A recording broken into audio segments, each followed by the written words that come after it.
That's up there. If you're missing any of the dates really quickly, you can sketch those down. That's from yesterday. If you have questions about due dates or as you're reading and things are coming up, we will talk about chapters 1 to 3 on Friday. We're not going to talk about it before then. I know some of you have already started reading, but I want to make sure everybody has the opportunity to experience the book for themselves before we talk about it. So today, I don't know, I expected this to take a long time. It may only take half the period to talk through this stuff, and if it does, you're welcome.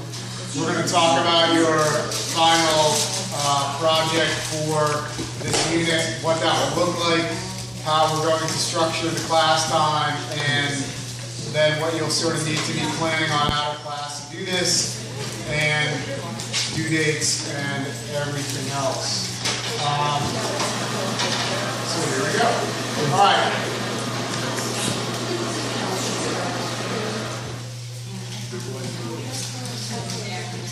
So the culminating project for this unit is a scrapbook of sorts.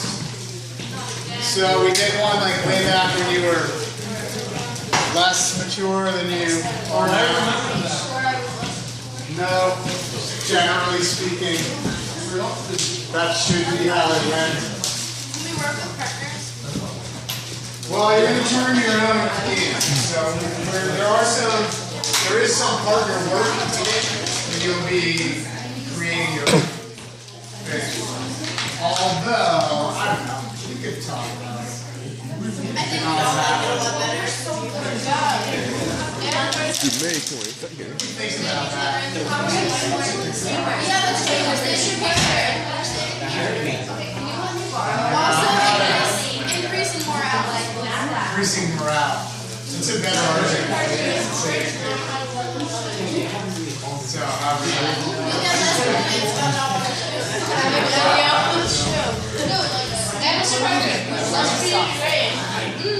you act like I'm going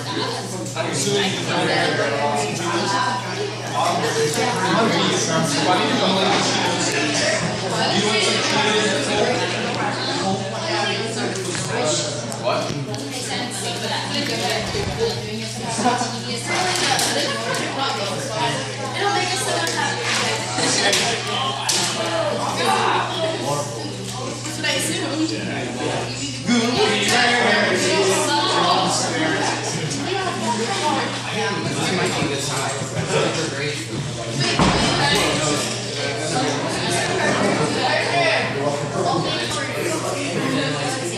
I get like biggest seller here for me.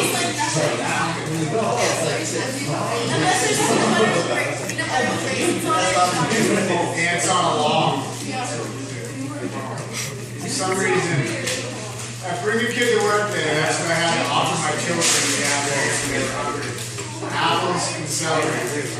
And they ate it. Like they sat after that, they ate like 5 stuff.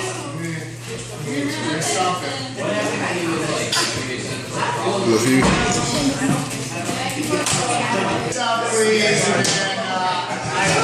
I really don't think it will change the entire video, so you can continue your intense interpersonal interaction. So, what you're creating here for the unit as a culminating assessment is a poetry scrapbook. So, this is intended to synthesize the poetry analysis that we will be doing, the text that you're reading, All Quiet on the Western Front, and ultimately your own original poem. So I want to talk through what that will look like, what the requirements are for it. You have a lot of freedom here as to how you approach this. So I'll give you an example of what not to do and leave the options as to how you're going to organize this, how you're going to construct it, what you're going to be needing to do at home and in class. I'll sort of walk through all of that. Today is the only day we're going to talk specifically about the nuts and bolts of the assignment. We're not going to revisit all of this stuff again. We will touch briefly on the analysis as we go through the unit, but your original poems are primarily going to be things that you write at home as the unit progresses. Okay? They are a third of the grade. Your analysis of the poetry is a third of the grade, and you're going to write an essay which attempts to synthesize thematic elements with your poems, the poems that we analyze, and All Quiet, the novel. Okay, so we will touch base more on the essay maybe next week when you're halfway through reading and you've had some idea of the thematic stuff that's happening in the novel. Now it won't make too much sense. Just understand that you're looking for common themes. And so when you're writing your own poems, you're going to want to sort of mesh the themes in your poems with the thematic elements of the novel and the poems that we're reading. Tomorrow, you'll do your first poetry analysis. So the list of 4 poems there are those poems. You need to have both the poem itself and your analysis of the poem in your scrapbook. Okay, so that is part of it. The poems and the analysis. So this should serve as sort of a table of contents for you. The 4 poems you'll read are Dolce et Decorum S, which is a Wilfred Owen poem. It's a World War I poem. Specifically, look at this, which is an E. Cummings poem. That's not a typo. The title, look at this, has 1 parenthesis in it. In Flanders Fields, and the Artilleryman's Vision. So I will provide you with all of those, the text for all of those. When you're including them in your scrapbook, you can include that poem itself that you work in class. You can mark it up in the text. You can answer the questions within that sheet, do the analysis within that sheet, or you could create like a scrapbook page with the poem and your analysis separately from what we do in class. You can do that, or you can just use the one that we do in class and incorporate that in the scrapbook. So you'll have all 4 of those poems in there.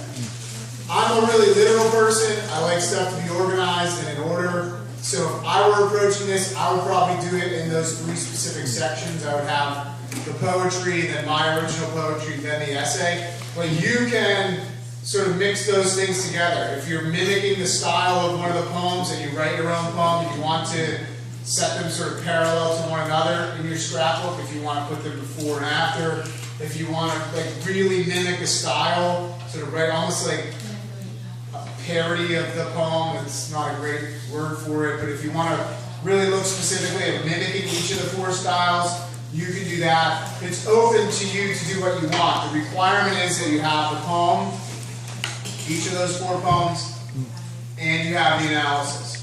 So within the poems, we're looking for a few things. Again, you'll see this tomorrow. We're looking for thematic components. We're looking for imagery, figurative language. We're looking for the speaker, like who is the speaker, and what is his or her or its role in the poem. And we're looking for its context. So from reading the poem, how do we establish the context for it? You'll see that, so you don't have to go crazy writing that all down. I'll have that set up for you for tomorrow when you start doing the analysis. The question about groups, you can work on that stuff together. I'm fine with that. And I'll figure out if we're going to talk about having a pair scrapbook thing. I'll figure that out. But in terms of the actual legwork, you can do that with a partner. I think analyzing poetry with a peer is really productive. When you read poems, the idea of like dense language in poetry, multiple perspectives, multiple interpretations, that's super important. So sitting there and reading a poem and interpreting it yourself is excellent. Adding another layer to that with peer interaction, I think is really beneficial for you. So will you go more into detail about what we would need to do? So in terms of the analysis, you'll have with each poem what analysis you need to do. So as we do the poems, yeah, you'll have the poem itself will have the analysis, and then that will go either directly in, or you can make it look more neat or nicer, or fit in your like puzzle of the scrapbook. I think you'll see as you go. You may think, hey, this is like, I like the idea of how the author structured this poem. I'm going to try to write something similar. But yeah, in terms of analysis, you will get the poem and the required analysis stuff in class. That's almost exclusively an in-class assignment, unless you choose to take it home and make it a little neater or more thorough, or something sort of stands out to you that you want to emphasize. And then our original poems. So yeah, we'll talk about that now too. Any questions about the poem analysis? No. Okay, so the original poems have some specific requirements for them. So you're writing 4 original poems, and you have a lot of license with what you do. You'll see that these poems are like single reading, they're pretty quick. I think Dolce is the longest one, and they're all like less than a page. There's no like epic poem in here, there's no 5-page something going on.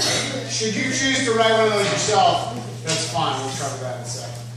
So, when you're writing the poems, they need to be from at least 2 different perspectives, not within the same poem, but you're writing 4 poems, and I don't want 4 of them from, like all 4 of them to be from a soldier's perspective. I want you to vary the perspectives in the poem.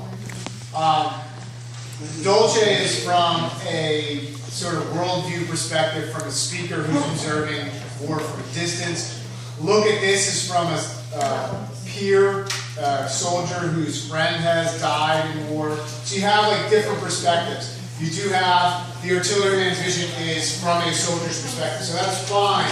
But I don't want you to write all 4 from a soldier's perspective. You can write from the perspective of a child whose parent was at war, or who's seeing war on the home front, or is seeing it from a distance and can't really figure out what's happening. You can write from a soldier, from a spouse perspective of a husband or a wife or a parent, or another soldier observing a battle. You can write from the perspective of an object. What about an animal? An animal would be fine. So you can personify, look at this, there's a lot of imagery about a casket, which isn't, we're not talking about pleasant stuff here, but the idea is that you could get really symbolic or like philosophical when using an object or an item to view the ideas of war from those perspectives. Okay, flowers are really important in Flanders Field. So there's like nature imagery that you could personify, and you could get very creative with that. I hope that you'll try that. I mean, I hope that you'll take the opportunity to have some sort of like a creative approach to this, rather than just like writing 3 poems from a soldier's perspective and 1 from his mom. Which is fine if you do that, you're meeting the requirements, but I hope you'll take the opportunity to sort of think creatively about how you can approach it. So within the 4 poems, at least 2 different perspectives, not all 4 from the same perspective. Also, I'm looking for variety in rhyme and in meter. So you may write like a sonnet that has a specific rhyme scheme, a specific meter for one of your poems. You may write blank verse or free verse for another, so no rhyme or no meter. Or even if you've heard of like prose poetry, which is this sort of weird middle ground between poetry and prose, that's fine. I'm going to give you the benefit of the doubt if you write something that's prosy, but it has like poetic elements, depth of language, imagery, that's your attempt, is to sort of play with the rhyme, play with the meter, and maybe challenge yourself to write differently than you're used to. So that would mean if you're looking for like, I want to know exactly what I have to do, then you have 1 poem that rhymes and 1 that doesn't have it. That's the like, okay, so 1 of your poems has to rhyme, 1 of them can't. However you choose to mess with that, whether it's 3 and 1 or 2 and 2 or some mix of them even within the poem, is fine. And with meter, it's the same thing. So you need 1 that has a specific meter, and the other ones don't have to, again, however you change that. Also, variety in length is a requirement. So I am not going to tell you at all, ever. I will not answer the question about how long your poem has to be. Any of your poems.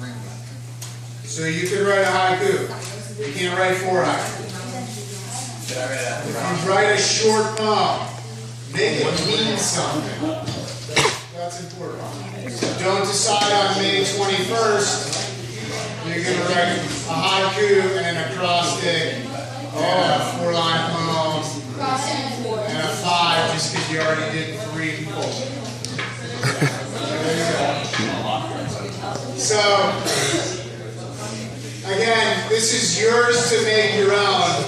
I have those requirements just to maybe challenge you to write differently in different styles.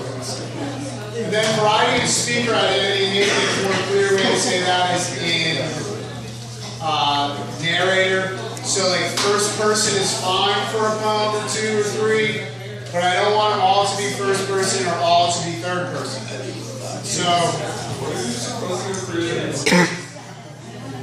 So you can also write poetry from a second person perspective. Dolce challenges the reader pretty directly. So the author says, remember this image basically when you hear this statement, Dolce et decorum est pro patria mors, which is a Latin. That's why I put in American.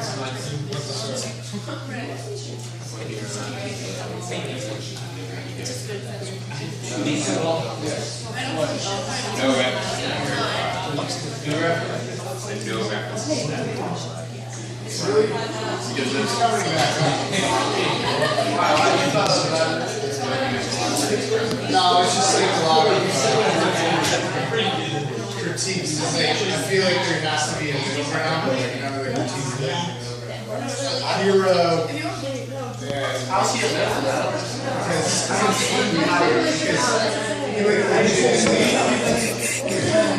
If you read the book, so the movie really talks about hating brown people. But I feel like there's a middle ground with that. I don't know. I've not been to war. I can't speak for what that is. So I think there's clearly racist he talks about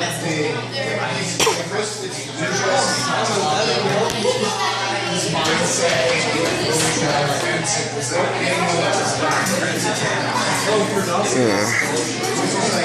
It's pretty much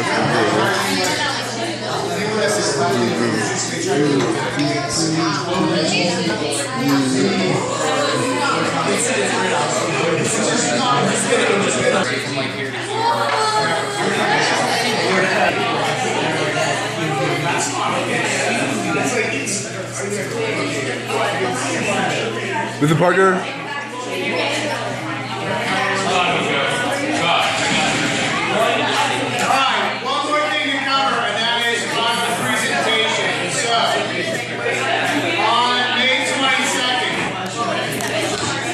Sorry, I got distracted.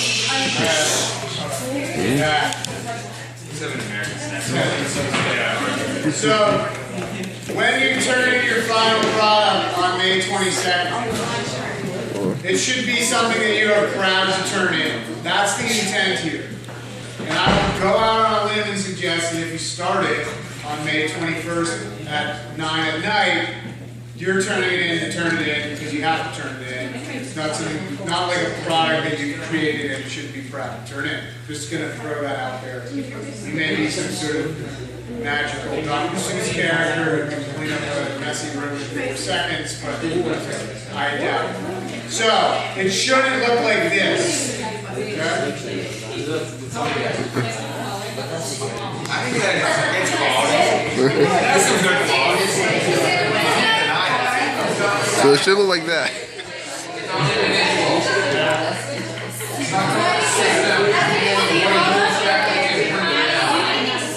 4 years ago, I had a student who is now a senior. I turned in a scrapbook, pretty much like this, and say that it defined him because he was a procrastinator, which is creative. I'll give you credit for being both brutally honest, self-aware, whatever. But that's not what you should turn in. Give me 2 more minutes. So, when you turn it in, if your handwriting sucks, you should probably type it. If you can't draw, you should probably not illustrate it. Play this to your strengths, okay? If you're an organized person, you like to use technology, you like using Photoshop and stuff like that, use it. If you like to draw, you like to do crafty-ish type things, do that. But play that to your strengths. Make it something that is your best work, please. That's the guiding principle here. You can you can design everything on Word or Pages or a word processing program, print it all, and bind it up and turn it in. That's fine. You can write it all out. You can.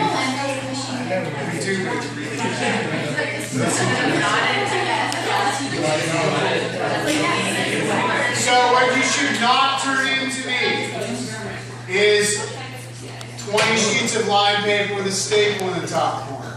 This isn't intended to be like a paper that you handwrite and throw at me. It's intended to be like a product, something that you produce and are proud to turn in and are relieved that your work for me is done. Because that's the last thing you're turning into. Oh, wait, really? Yeah. It is. If everything's like printed, I can see like stapling it together, but like and like nice. Yeah, I don't mind if you staple something together. I just don't want it to be like, I did some work, here it is. I want it to be like a product. And I will do you the honor of grading it before you leave. Thank you. That is very kind.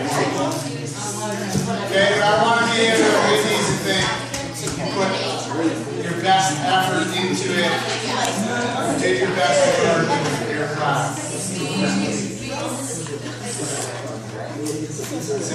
So just to be clear, so we had to do something about war.